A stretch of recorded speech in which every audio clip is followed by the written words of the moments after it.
Bienvenue dans ce guide technique sur le Dyson SV14.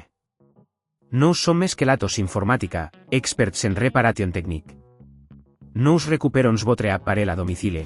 Realisons un diagnostic gratuit et vous envoyons un devis avant toute réparation. Sans appels, sans déplacements. Nous sommes situés calle Joaquín María López 26, a Madrid. Pratique, transparent et professionnel. Lien dans la description. Vous avez remarqué que votre Dyson SV14 fait un bruit bizarre?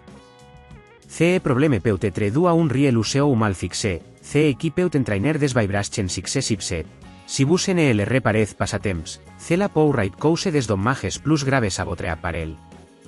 Pour cette réparation, vous aurez besoin d'un tournevis cruciforme, d'un tournevis plat, d'un riel de remplacement, et d'un peu de dégraissant pour nettoyer. Pour commencer, assurez-vous que votre appareil est débranché. Utilisez le tournevis cruciforme pour dévisser les vis situées à l'arrière de votre Dyson. Une fois cela fait, utilisez le tournevis plat pour délicatement ouvrir le boîtier.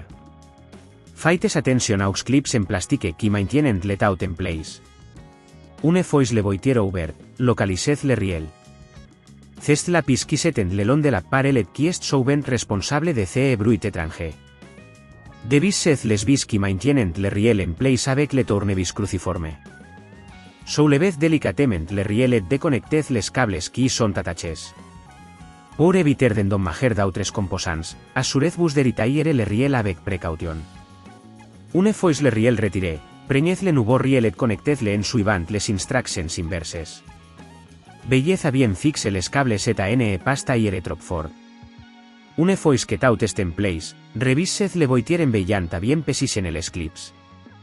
Si ce está de cela vous semble trop complexe, n'oubliez pas que chez Kelatos nous récupérons votre appareil à domicile et nous vous le renvoyons réparé.